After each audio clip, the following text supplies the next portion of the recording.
In this video, our goal is to describe and define and give some examples of some key terms or key words related to multilingualism, which is our course theme for English 2010. So let's start with the word multilingualism.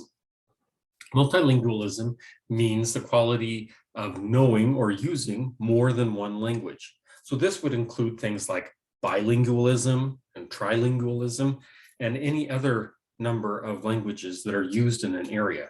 A person who speaks more than one language could be considered a multilingual. But multilingualism is this idea or quality of having these different languages together.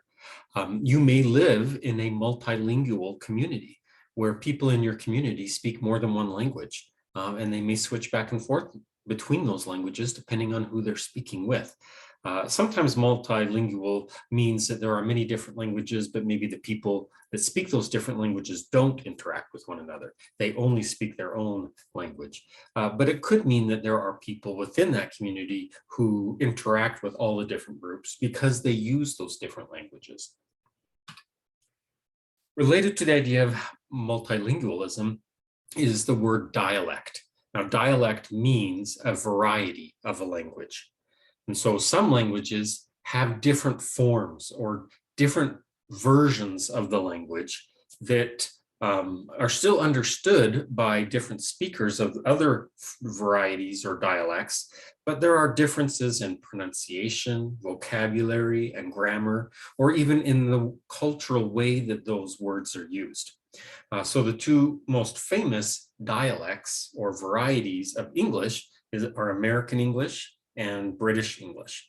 Now, within those two countries or those variety or dialect groups, there's lots of other dialects. There are many different dialects within Great Britain and United Kingdom, just as there are many different dialects within the United States.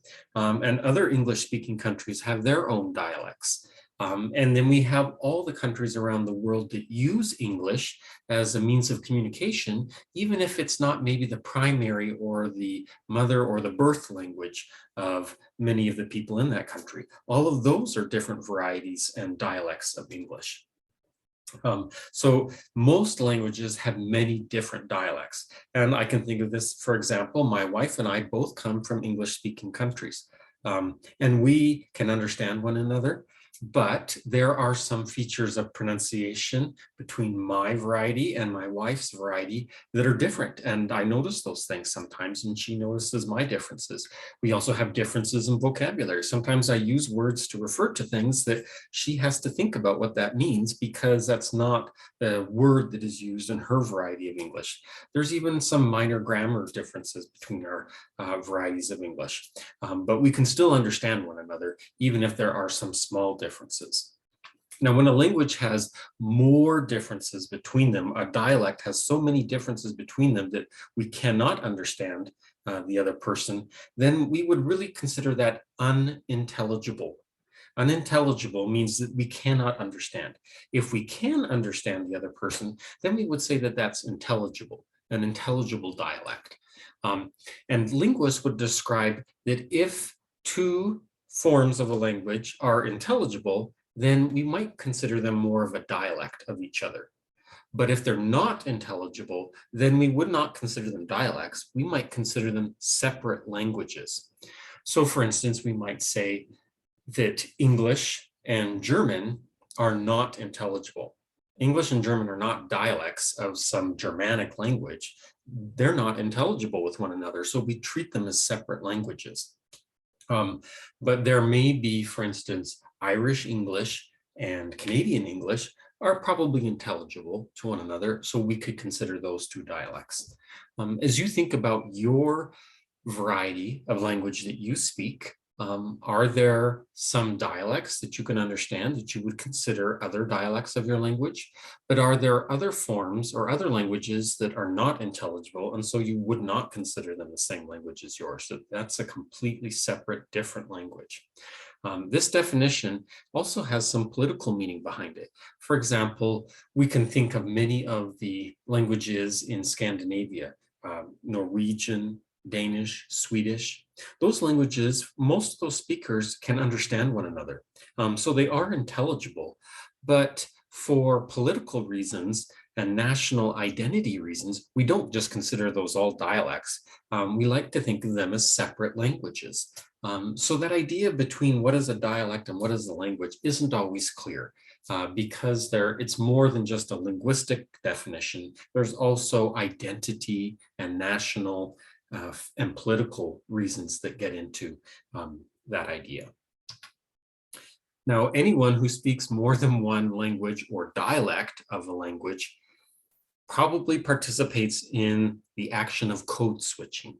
Code switching means to change from one form of a language to another form of the language. And we do this often because of our audience or our environment. So if I am speaking to one person in one situation, I might use a different form of English than I might if I were to speak to someone else who also is an English speaker. I might change my grammar, my vocabulary. I might change the way my voice sounds to sound maybe more friendly or more serious. We all do this. We all do this code switching. And sometimes we code switch between languages. When I lived in Europe, I would often code switch depending on who I was talking to and where I was speaking between English and French and Spanish. I would use different languages depending on who my audience was and how I wanted to represent myself. Even sometimes I would speak to another English speaker using a language that wasn't English because of the situation and because I wanted to present myself and my ideas in a certain way. So you may want to think about how you use code switching. Do you change the way you use your language depending on who you're talking to? For instance, do you talk to your grandmother differently than you talk to a friend? Do you talk to your parents differently than you might talk to a teacher or to a small child?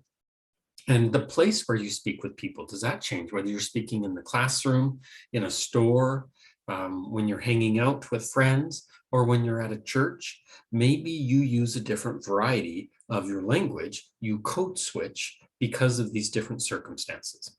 So throughout this semester, I want you to be thinking about how you use language, your primary language, other languages you know, and all those different varieties of those languages. And for what reasons do you change how you use language?